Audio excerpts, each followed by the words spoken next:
Hello, it's Penny Meganson from the Meganson Method, and welcome to the Penny for Your Thoughts show. So I'm very honored today to be joined by Tapashi Devchoudhury, and she's here joining us to talk about her work, working with trauma release, and we're going to discuss today how we can use this trauma release to help with pain relief, among many other different avenues. And so welcome, Tapashi. Thank you, Penny, for having me on the show. Yeah, no, it's great having you.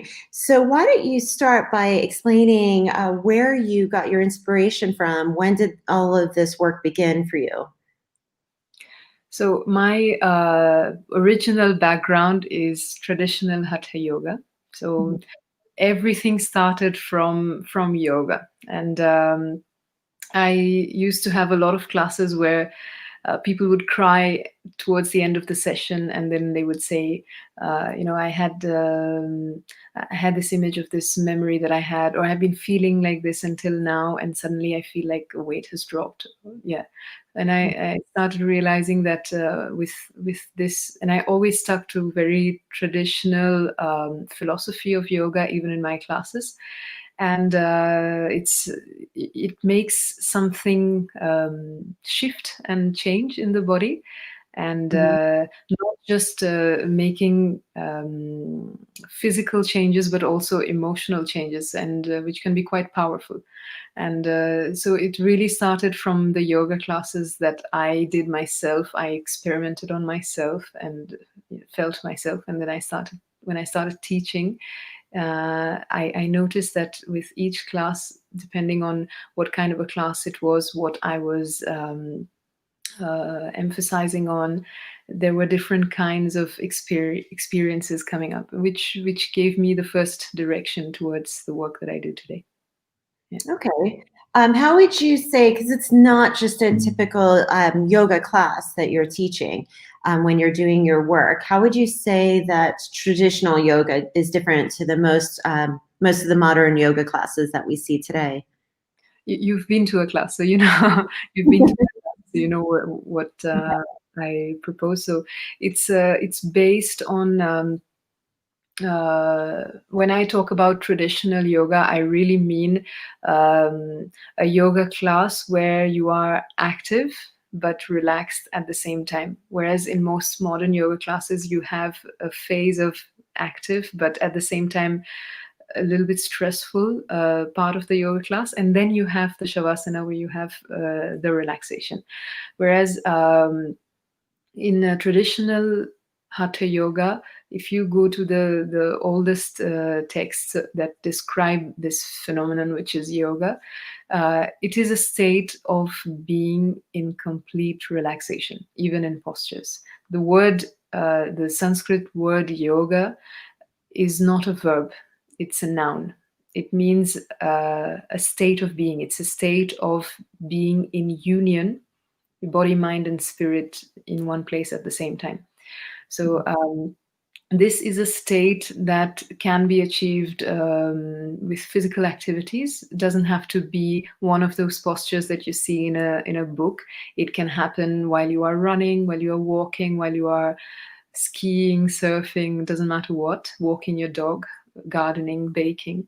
But this the postures that we do in a yoga class per se are just the tools to bring us to this state. And this state is, if I were to explain it in a way that could be easier to understand for a Western mind, because when we hear the word yoga, we don't understand something that you necessarily do with the body. It's when we hear the word yoga, we really understand it as something that arrives, that's something that occurs. And all we do is build the platform for this experience to present itself, to happen. Okay, so what you're saying is these asanas, the exercises that we're doing, what we're actually doing is trying to achieve a state of being. Yeah, I wouldn't say we would try to achieve this state. It happens on its own. What we do is really, if you remember my classes, it's really about an inward focus. Mm-hmm. Every posture, in every movement, it is done consciously, so you don't fall into a posture passively. Mm-hmm. Every single movement is done consciously. When you are holding yourself in a posture, you are consciously scanning your body, checking with minor corrections or changes, if it changes anything, which is different from most modern yoga classes, where it's a lot about, there is this part where people exercise to the point of failure. And what it essentially does is tell the practitioner that I am no good beyond this point. It has already registered. The moment they say, okay, I've done my best, I can't go any further, Mm-hmm.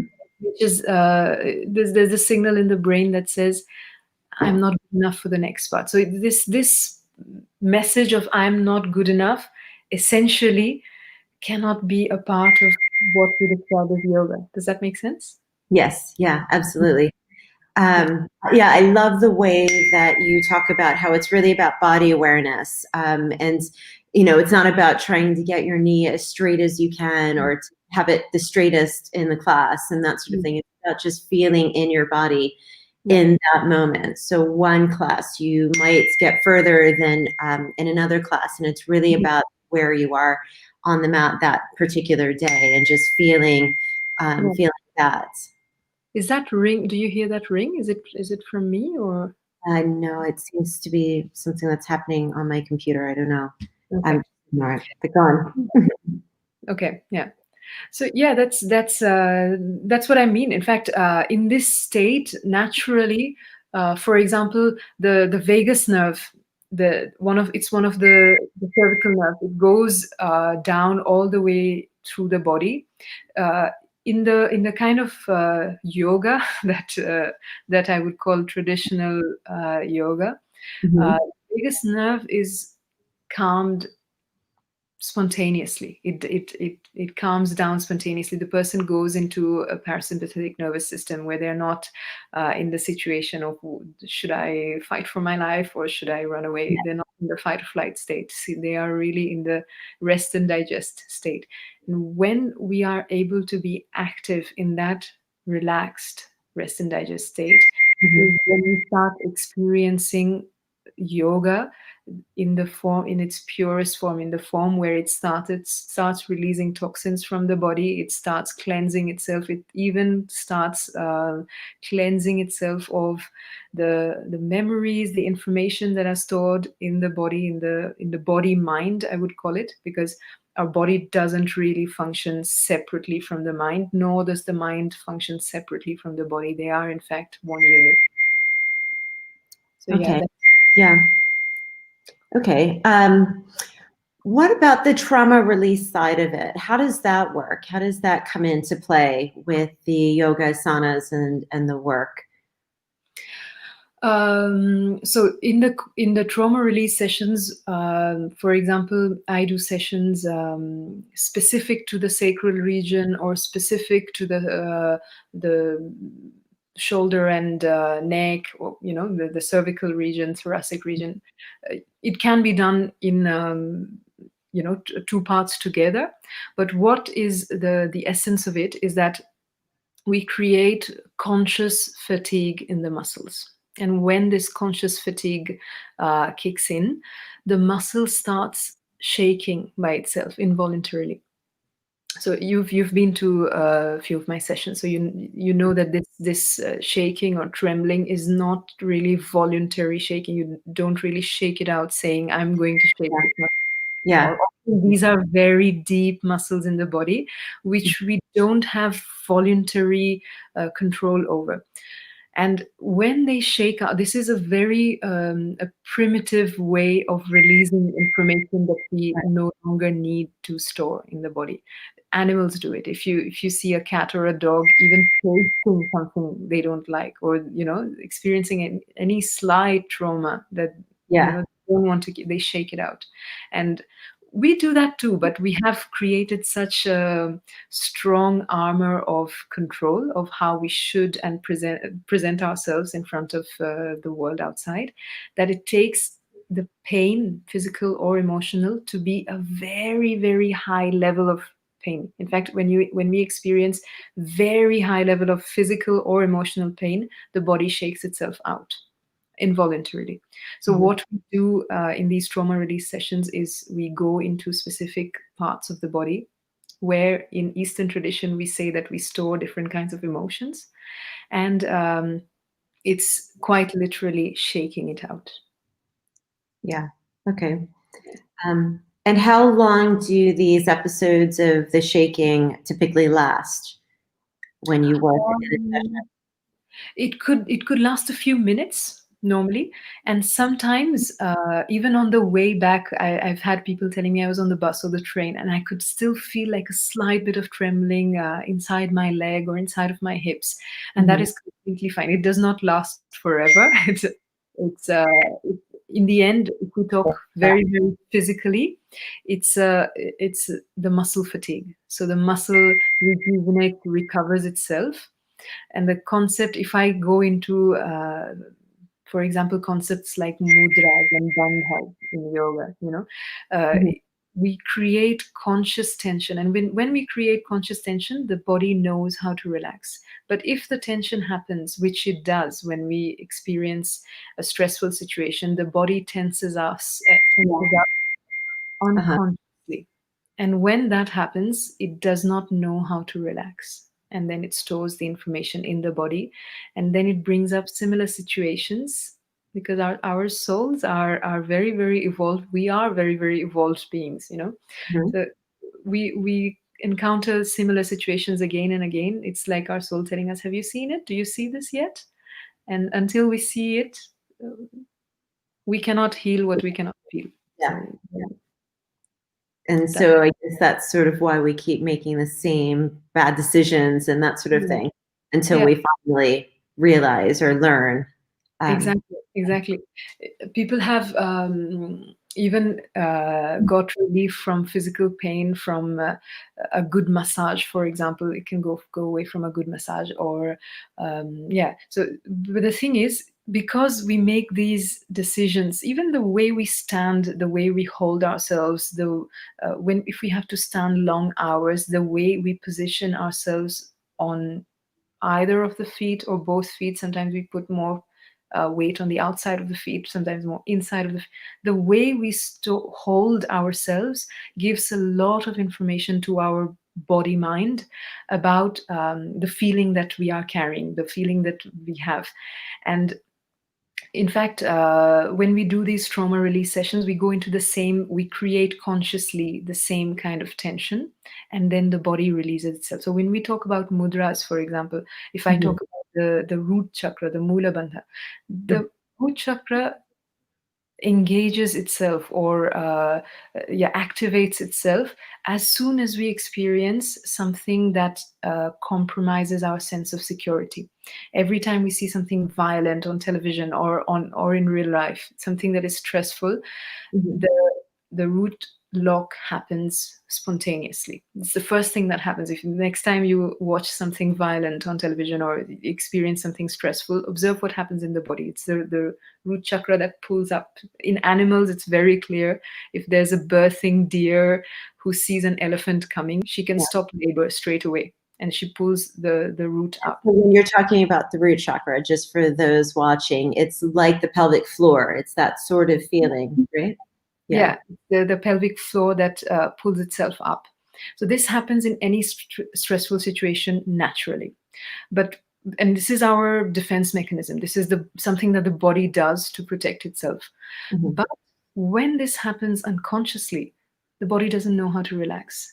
And this makes this makes the tension stay in the body. The tension stays, the stress reaction stays, and the Mhm. next moment you have another experience, a similar experience, the body goes on the blueprint that it has from the past experience and creates the same tension without knowing to Yeah. relax it.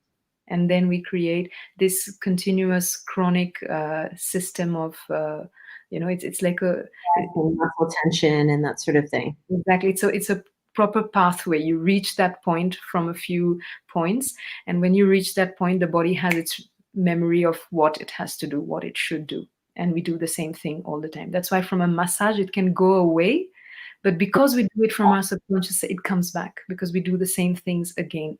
So unless it is erased or recoded or reprogrammed at the subconscious level, it continues coming back.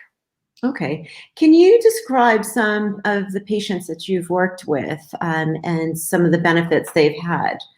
How has this worked in the past for you? Yeah, to give you some concrete examples of, let's say, chronic pain. I've had one client who had lower back pain, which is very, very common actually. But each of these memories that we store in the body are very personalized. They come from the meaning that we give to the situations. For example, this lady, she'd had lower back pain for as long as she could remember, and when we did some of the sessions, some trauma release sessions, even some hypnotherapy sessions, we went back to the place where she said, I felt this pain for the first time when I was supposed to look after my 2-year-old sister, and she was lost and I couldn't find her. And the pain that she felt was its way of protecting her from the anger of her parents, or from the blame she would get from her parents. But because she had it very, very deeply in the subconscious, that every time she feels responsible for something, she creates that pain without having any particular base to it, because her subconscious has created a program around it that if I'm responsible for something, I have to feel the pain, because then the pain will protect me. So the in her subconscious system, the pain was a protection mechanism. And in fact, even now, she doesn't need any protection mechanism. When she feels responsible, she can either say, okay, I can take only that much of responsibility. Beyond that, this is not mine. Or, I relieve myself of responsibility beyond this point. But there is no need to take this pain in the body like she did. She, in her head, she has to create that pain to be protected. So that is one example. And when after we did the session, she said, I went walking the other day with my dog, and I've never felt like that in my body again. That is one example. There are so many others. So when we talk about storing different kinds of pain in the body, this I come from Eastern philosophy, from Indian and Chinese medicine and philosophy. So they say that we store very, very old information, starting from the first 7 years of one's life, is stored at the sacrum, at the lower back. And then you have different, for example, if you have a weight of responsibility of coming from a higher authority, that is usually stored on the shoulders and the neck, and they have a very strong connection. And then you have grief or joy. If in Eastern medicine, even joy is taken as an ailment. When you have extreme joy, is also an ailment. So those are the things that we store in the heart center, in the heart chakra. So love, joy, grief, all of this is stored around this area. So there are different kinds of emotions that we store in different parts of the body. But each situation can be different for each person. Every person kind of gives a meaning to the situation. Like the woman gave a meaning of protection to that back pain, and it was there with her. So there are different ways we make sense of situations, and then we store it in the physical. Yeah. Okay. It's very interesting, 'cause with the work I do with emotional freedom technique, where we work on Chinese meridians, it's based on the same belief that you hold on to most of these negative memories and that information. Most of it that leads to our negative habits and that thing happened by the age of 6. And so you were saying about 6 or 7, exactly. And so it's very interesting, this whole mind-body connection. I find as a physio that I've had lots of patients that have SI joint pain that keeps Yeah. reoccurring, and often it's not related to sports, or they can't figure out what's causing it, and that was why I was initially interested in the work that you were doing. Yeah. And do you have any of these sort of cases that you've seen? Yes, I've in fact had some people who came with severe sacroiliac pain in the sacroiliac joints, or even a herniated disc or something. And I met this woman who asked me before she came for the session, can I come for it, because I've had a herniated disc, and I said yes, you should come for it. You definitely should come for it. And it's been when was this, the session in Fury, that was in the month of June, and now we're in November. It's been a few months. I met that lady again during the festival in Verbier, and she said my back has never felt like this before. And so the thing is, here in this part of the body, it's the sacrum is one of the most it's the place where we store the most amount of emotional information. Firstly, because it comes from the first 7 years of our lives, where the brain of a child is working on the theta wave brain state. They are absorbing information. It's not a logical, linear, analytical way of making sense of information. It's more non-linear information. It's intuitive. They absorb and make sense of what it could be. They give sense to what that situation means. So this kind of memory is based on it has an emotional basis, which is a very, very strong base.